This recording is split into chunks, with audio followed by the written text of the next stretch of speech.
Chers astrolosophistes, bonjour et bienvenue à celles et ceux qui nous rejoignent. Nous nous retrouvons aujourd'hui pour la chronique sur la prochaine nouvelle lune qui a lieu le 23 novembre 2022, donc à 23h57 si on est à Paris. Alors regardez cette carte magnifique, ça va nous apporter un peu de réconfort, toute cette chaleur. La nouvelle lune est à 1,37 degré dans le Sagittaire. D'ailleurs, entre parenthèses, les 5 prochaines nouvelles lunes sont à moins de 2 degrés dans leur signe. On est véritablement dans le prélude d'un nouveau chapitre. Mercure et Vénus sont aussi en Sagittaire, à respectivement 10,14 et 9,39. Le maître de ce stellium, Jupiter, y est en sextile, à 28,47 degrés dans les Poissons, et en mode stationnaire. Il repasse direct dans la nuit du 23 au 24, soit 4 heures après la nouvelle lune. Nous voilà dans le signe profondément humain qu'est le Sagittaire qui s'enrichit, se nourrit des contacts avec ses semblables. C'est une énergie bien grégaire qui nous est proposée ici. Nous serons à l'aise dans un environnement où régnera le confort, la fraternité, la sororité, la camaraderie, l'esprit de réjouissance, ou de jouissance tout court d'ailleurs. C'est une période pendant laquelle il nous est plus facile de communiquer, de partager notre affection et nos émotions. Cette confiance instinctive peut être survolée parce qu'elle ne présente pas de tension, mais précisément, soyons assez attentifs à cette énergie pour ouvrir des voies de gratitude, de reconnaissance pour ce que nous avons de bien dans notre vie, car en creux de cette nouvelle lune, il existe aussi une sorte de conviction que tout nous serait dû. Ça pourrait manquer un peu d'éthique aussi avec ce Mars rétro en Gémeaux, en carré à Jupiter et à Neptune. Bon, on a un trigone de Mars à Saturne à 21-23 dans le Verseau. Ça devrait être assez pour garder un œil sur notre compas moral. On se sent connecté avec une vision plus précise, une perspective à laquelle nous n'avions pas forcément pensé, mais qui fait vraiment sens aujourd'hui. Nous apprenons une nouvelle ou encore faisons une rencontre où nous suivons une formation, un cours, qui nous donne à voir une expansion très significative de notre situation. C'est comme si on était poussé dans la bonne direction en fait.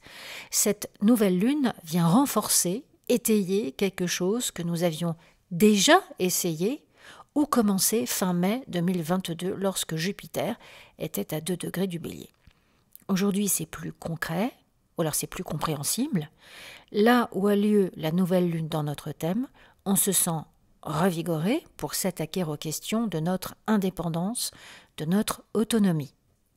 On explore les possibilités et les opportunités pour guérir, pour cicatriser, pour se relever et surtout pour entrer en contact avec sa belle puissance intérieure. On est prête à faire quelque chose pour la première fois, à nos conditions, quelque chose de nouveau. Alors, pas qu'on n'ait pas le trac et que l'on ne se sente pas vulnérable, il existe une fébrilité tout à fait importante, mais nos ailes sont déployées. On ne fera plus marche arrière. Chiron en Bélier en trigone à la nouvelle lune en Sagittaire, c'est encore un défi à relever pour notre développement personnel.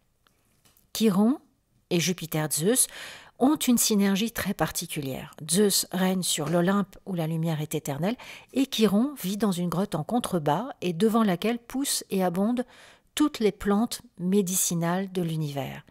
Toute la partie habitée par Chiron, la grotte, le lac, la vallée avec ses plantes qui guérissent tous les maux, représente les qualités chtoniennes, féminines et lunaires. On considère donc que Chiron équilibre les excès de Jupiter. Prenons notre temps pour intérioriser l'expérience, la symboliser, la conscientiser pour nous-mêmes, sinon on pourrait partir à l'assaut de quelque chose qui est hors de proportion, comme par exemple s'ériger véhémentement contre une situation extérieure à nous, prendre la défense ou accuser quelqu'un ou quelque chose avec laquelle nous n'avons rien à voir. Alors, si nous faisons de la politique, évidemment, ça prend une autre couleur, mais enfin, pour celles et ceux qui n'en font pas, vous voyez le principe. Là où est le Sagittaire dans notre thème, c'est l'endroit où nous nourrissons nos croyances en fonction de nos expériences de vie. Notre ouverture d'esprit, notre intérêt pour le grand tout. Bon, parfois, cela prend une forme dogmatique, une science infusée à toute épreuve, catégorique et critique. Ça gesticule et parle fort. Je sais tout, j'ai tout vu, j'ai toutes les réponses, mais enfin, le plus souvent, le Sagittaire accueille les sources des hautes connaissances avec enthousiasme. Récemment, on a pu ressentir un vide, un retard, la sensation d'un dénigrement, la sensation que les choses arrivent pour les autres, mais pas pour nous-mêmes. Jupiter rétro en Poisson a pu appuyer sur mes basses vibrations et en appeler à mon petit moi et se victimiser ou se blâmer. Du coup, en désespoir de cause, parce qu'on s'est senti accablé ou fatigué, on a peut-être prématurément jeté l'éponge. Aujourd'hui, avec Jupiter qui repasse en mode direct, il y a une prise de conscience quant à notre évolution, là où nous avons très significativement progressé. On peut même éprouver du respect pour le travail que nous avons accompli jusqu'ici, le chemin parcouru. Et en effet, c'est vraiment une bonne idée pour cette nouvelle lune que de lister toutes nos victoires personnelles, petites et grandes, depuis le début 2022, et de reconnaître la place que nous avons faite à l'amour inconditionnel, Jupiter conjoint à Neptune en Poisson. La nouvelle lune en Trigone à Chiron, c'est un voyage, c'est une quête qui s'avère exceptionnellement fructueuse en termes de guérison et de développement interne. Ici, le désir est très fort quant à réfléchir profondément à nos expériences de vie et d'équilibrer notre personnalité avec assez d'introspection, de maîtrise et puis de calme pour parvenir à une synthèse intérieure. La nouvelle lune est en sextile à Pluton, Jupiter et Neptune aussi en sextile à Pluton, maître du nœud sud en Scorpion. C'est une acuité du sens fondamental de notre vie. Même les situations compliquées ne nous effarouchent plus. Notre volonté est réveillée. Nous voilà plus ingénieuses ou débrouillards que jamais. On est prêt à fournir les efforts, des actions constructives pour éliminer ce qui nous est à présent inutile. Alors c'est assez large comme rayonnement. Nous pouvons nous débarrasser d'objets, mais aussi changer très significativement notre comportement, nous rapprocher de nos sœurs, de nos frères, de membres féminins de notre famille, avec de nouvelles propositions. On a la volonté d'améliorer efficacement ou de solutionner les tâches du quotidien. Nous avons de nouvelles idées pour optimiser la maison et les affaires familiales. Là où nous n'avions plus du tout envie d'investir une seule minute de notre temps il y a quelques semaines, eh bien aujourd'hui, nous proposons notre réflexion plus mûre, de nouvelles idées, des solutions.